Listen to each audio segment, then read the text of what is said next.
Welcome ମାଇ YouTube class. ଯୁକ୍ତ 2 କଳା ବିଭାଗରେ 13 ତାରିଖ ଆସୁଛି ଇଚ୍ଛା ଦିନ ଓଡ଼ିଆ ପରୀକ୍ଷା। ସେଥିପାଇଁ ଚିନ୍ତା କରନି ପିଲାମାନେ। ସେଥିପାଇଁ ଆମେ ଆଜି ଗଦ୍ୟ ବିଭାଗରୁ ମାତ୍ର 2ଟି ପ୍ରଶ୍ନ ପଢ଼ିବା, ମୋଷ୍ଟ ଇମ୍ପୋର୍ଟାଣ୍ଟ। ପ୍ରଥମଟି ହେଲା ପରଶୁରାମ ଭେଟରୁ ପଢ଼ିବା ଆମେ। ମୋଷ୍ଟ ଇମ୍ପୋର୍ଟାଣ୍ଟ କ୍ୱେଶ୍ଚନ୍ ପରଶୁରାମ ଭେଟ, ଯାହାକି ବଳରାମ ଦାସ ଲେଖିଛନ୍ତି ପରଶୁରାମ ଭେଟ। ଆସନ୍ତୁ ପଢ଼ିବା ମୋଷ୍ଟ ଇମ୍ପୋର୍ଟାଣ୍ଟ କ୍ୱେଶ୍ଚନ୍।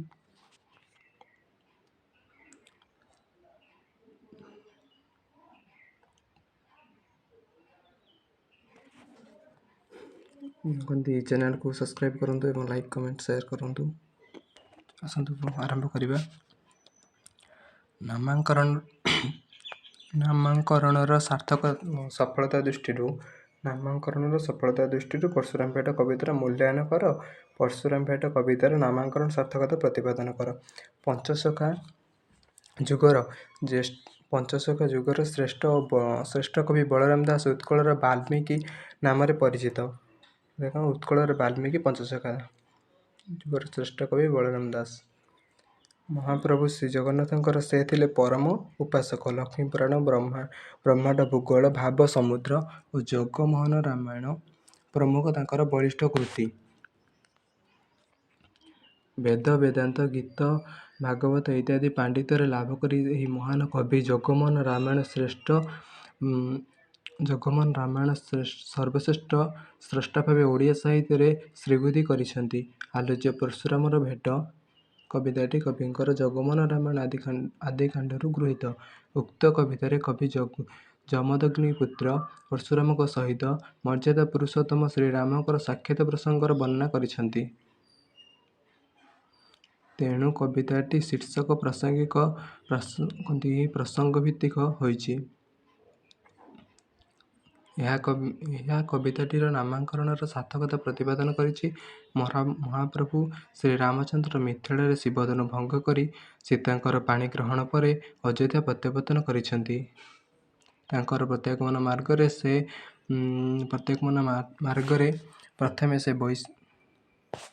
ସେ ପ୍ରଥମେ ବୈଶାଳୀପୁରରେ ରାତ୍ରି ଯାପନ କରିଛନ୍ତି। ସୁର ନଦୀ ଅତିକ୍ରମ। ସୁର ନଦୀକୁ ଗଙ୍ଗା ନଦୀ ବି କୁହାଯାଏ, ଭାଗୀରଥୀ ନଦୀ ବି କୁହାଯାଏ। ସେଇ ଗଙ୍ଗା ନଦୀଟା ହେଲା ସୁର ନଦୀ।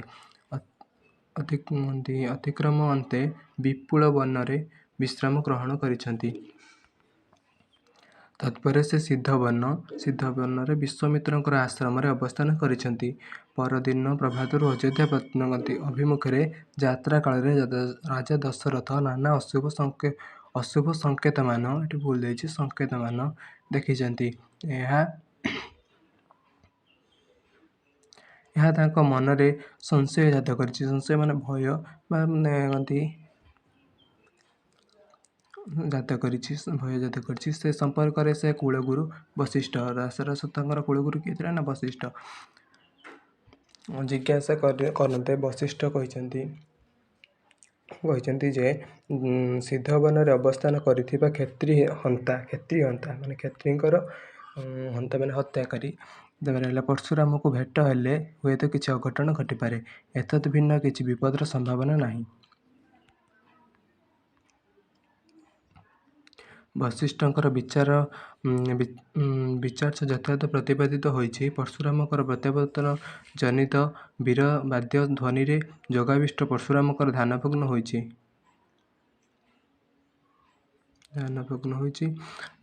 ବୀରତ୍ୱର ଆସ୍ଫାଳନ ବୀରବାଦ୍ୟକୁ ସହ୍ୟ କରି ନ ପାରି ସେ କ୍ରୋଧାନ୍ୱିତ ହୋଇ କଠାର ଧନୁ ଶୋଭିତ ହୋଇ ଦଶରଥଙ୍କର ସୈନ୍ୟସାମନ୍ତଙ୍କର ପ୍ରତିରୋଧ କରିଛନ୍ତି। ଏହି ସମ୍ବାଦ ପାଇ ଦଶରଥ ମର୍ମାହତ ହୋଇଛନ୍ତି।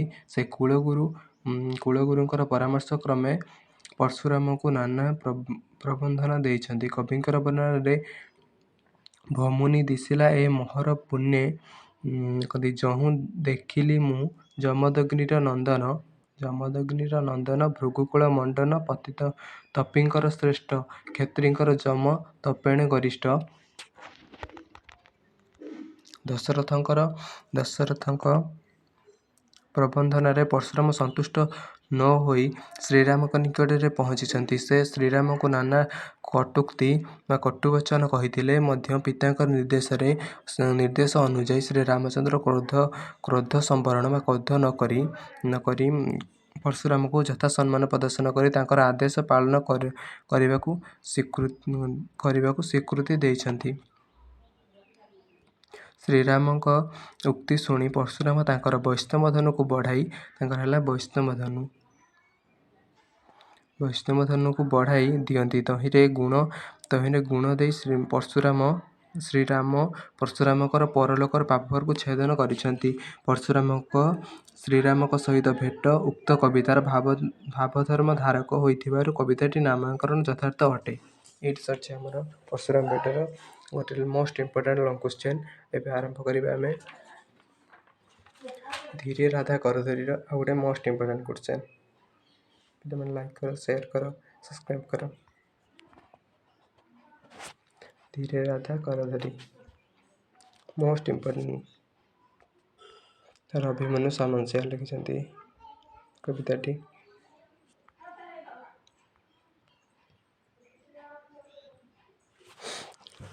ଆରମ୍ଭ କରିବା। ପଠିତ କବିତା ଅନୁସରଣରେ ଶ୍ରୀରାଧାଙ୍କର ପ୍ରେମର ସ୍ୱରୂପ ନିର୍ଣ୍ଣୟ କର। ପଠିତ ଛାନ୍ଦରୁ ପ୍ରେମର ଭକ୍ତିର ସ୍ୱରୂପ ପ୍ରଦାନ କର। ଧୀରେ ରାଧା କରଧରି କବିତାରୁ କବିଙ୍କର ଭାବ ଭାବନାର ପରିଚୟ ଦିଅ।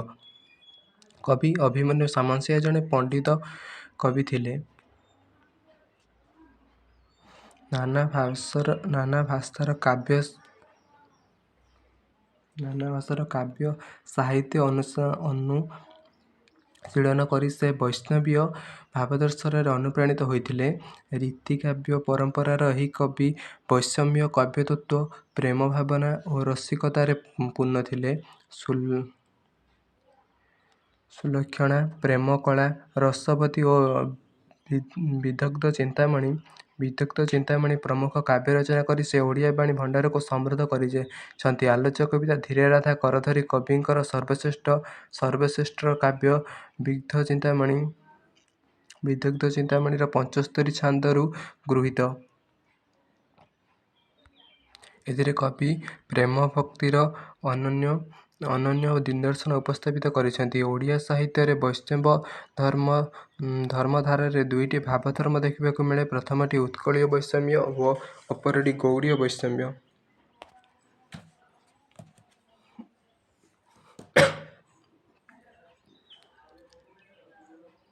ପ୍ରେମ ଭକ୍ତି ହେଉଛି ଗୌଡ଼ୀୟ ବୈଷ୍ଣବ ସରସ୍ୱତ। ପ୍ରେମ ଭକ୍ତି ହେଉଛି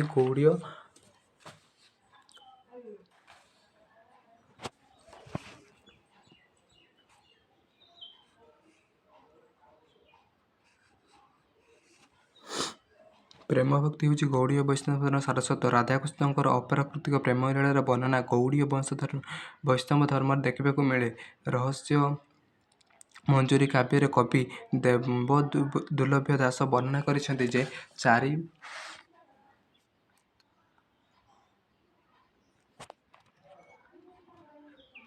ଚାରି ଭକ୍ତି ମଧ୍ୟରେ ପ୍ରେମ ଭକ୍ତି ଅଟେ ସାର। ସେହି ଭକ୍ତି ଅଟଇ କୋଠ ଗୋପୀଙ୍କର ଭଜିଲା ଭଲ ପ୍ରେମ ଭକ୍ତି ପାଇ ବିନା ପ୍ରେମ ଭକ୍ତିରେ ଦର୍ଶନ ମତେ ନାହିଁ। ତାପରେ ଆସିଲା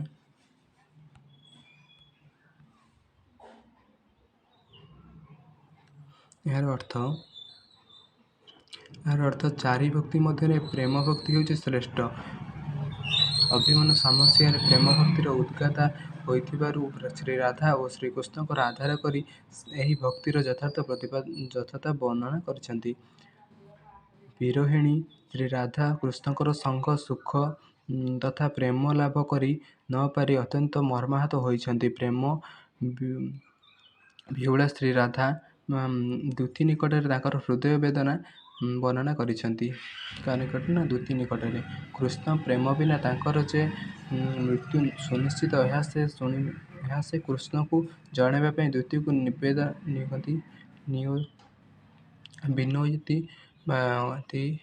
ତାର ପାଦ ତଳେ ପଡ଼ି ତାକୁ ବିନୟତି ବା ନିବେଦନ କରିଛନ୍ତି। ତାଙ୍କର କବିଙ୍କର ବର୍ଣ୍ଣନାରେ ଧୀରେ ରାଧା କରଧରି କହୁଛନ୍ତି ଦୂତୀକି, ରାଧା ଦୂତୀର କରଧରିକି କହିଛନ୍ତି ମାନେ ହାତ ଧରିକି କହିଛନ୍ତି, ଜୀବନ ନେବାକୁ ଲଗେଇଛନ୍ତି ପାପ ବିଧିକି।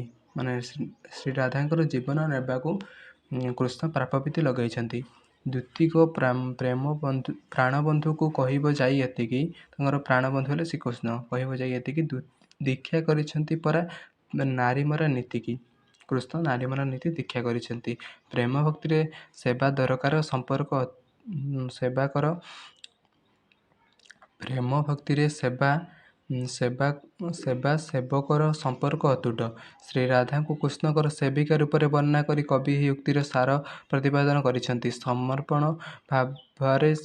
ସମର୍ପଣ ଭାବରେ ପ୍ରେମ ଭକ୍ତିର ପୂର୍ଣ୍ଣତା ପ୍ରତିପାଦିତ ହୁଏ। ତେଣୁ କବି ଶ୍ରୀରାଧାଙ୍କର କୃଷ୍ଣଙ୍କ ନିକଟରେ ପ୍ରାଣପନ୍ନ ବିଷୟରେ ବର୍ଣ୍ଣନା କରିଛନ୍ତି। ଯଥା ଶ୍ରୀଚରଣରେ ଦେହ ପ୍ରାଣ ବିକିଅଛି ମୁହିଁ ତ, ତାଙ୍କ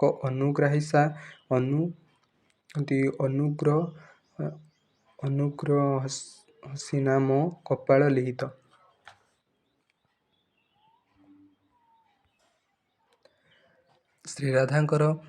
ଶ୍ରୀରାଧାକୃଷ୍ଣଙ୍କର ବିରହରେ ମ୍ରିୟମାଣ ହୋଇ ନିଜକୁ ଧିକ୍କାର କରିବା ସହିତ ତାଙ୍କର ପଦଧୂଳି ଅଳି କରିଛନ୍ତି।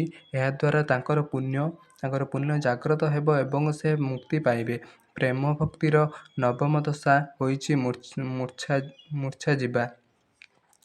ଶ୍ରୀରାଧାକୃଷ୍ଣ ପ୍ରୀତିବିନା ମର୍ମାହତ କାତର ହୋଇପଡ଼ିବା ବର୍ଣ୍ଣନାରେ କବି ଲେଖନୀ ଚଳଚଞ୍ଚଳ ହୋଇ ପଡ଼ିଛି। ଯଥାର୍ଥରେ ପଠିତ କବିତାରେ ପ୍ରେମ ଭକ୍ତିର ସ୍ୱରୂପ ଅତ୍ୟନ୍ତ ପ୍ରାଣସ୍ପର୍ଶୀ।